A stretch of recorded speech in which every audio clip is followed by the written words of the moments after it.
So let's go on a journey. I took Jacob with me to the Philippines, and he told me, he said, "Daddy, I believed all those stories that you told, but when you actually see it with your own eyes, only then do you realize what it's like." Philippines could be summed up as the land of survival. America could be summed up as the land of opportunity. We can go out and we can make money and take care of those things we need. Over there, there's no money to be made. There's no jobs.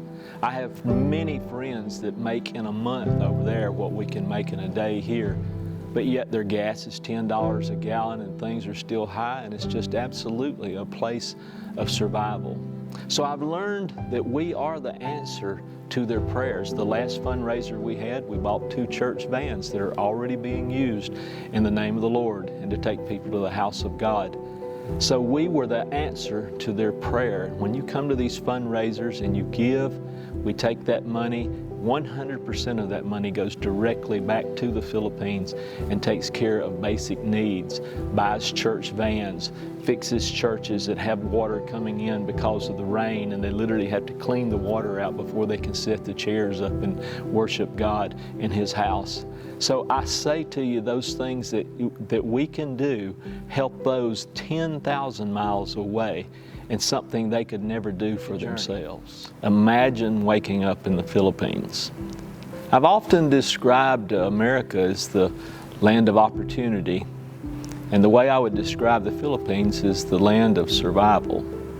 I literally have friends that will wake up wondering how they're going to feed their kids, how they're literally going to survive. Here in America, we can go out and make money even that day and take care of our needs, but there's just no jobs there and no money, and everything's high. Gas, $10 a gallon, and things that we can't imagine that we take advantage of here in America, they just do not have there. Some of the money that you give, I'll actually take and I'll go into Manila, the capital of the Philippines, and I'll go to the Burger King or the McDonald's, and I'll pay a taxi driver to take me downtown in the metropolis of the Philippines, where there I'll find something that's hard to believe. We have homeless people here in America, but they've got homeless kids there, 4, 5, 6 years old. And I'll take that money and buy those hamburgers or cheeseburgers, and I'll hand them out, and you ought to see the smile on those kids' faces. Last time I was there was this girl, and she would smile. She had cleft lip, and all you could see is her 2 fang teeth there. And oh, my heart went out to her, and I immediately connected with her, and she with me, and she would smile, and you could just tell. And the first thing I thought about, no mama, no daddy, no shower, no being able to brush your teeth, no friends and people making fun of you, and that's all she had in life. And I thought to myself, I don't have a lot to offer her. Silver and gold have I none, but such as I have, I give unto thee. I wanted to make sure she knew about Jesus. She immediately connected with me. I gave her 2 cheeseburgers, and she was smiling real big. She even said, "I love you, Daddy," as I was pulling away. I cried myself to sleep that night, and I cried myself awake the next morning, and I went out and I tried to find her again because I wanted to be absolutely sure she knew Jesus. But there's millions over there just like that we can reach out and we can be the answer to their prayer.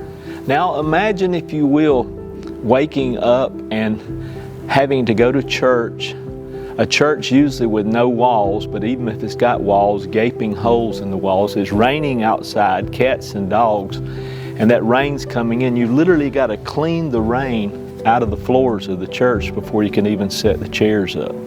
That's what they're facing there. These fundraisers that we have benefit situations just like that.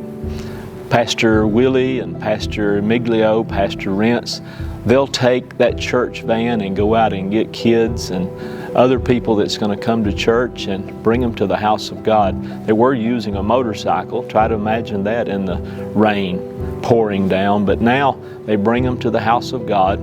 And those vans, 2 vans that we bought last time with their fundraiser, are actually already in use, bringing people to the house of God. This next fundraiser that we're going to do is going to fill those holes, and on the side, when I say holes, I mean big as 5, 10 pieces of plywood, and they'll they'll fill those holes in so it won't rain inside their church. Just about 2 weeks ago, Pastor Emiglio's church flooded. I'm talking water that was a foot deep, and literally they couldn't even use the sanctuary because of it. And we're going to be the answer to their prayer. We're going to solve that problem. And these fundraisers, that's how we do that.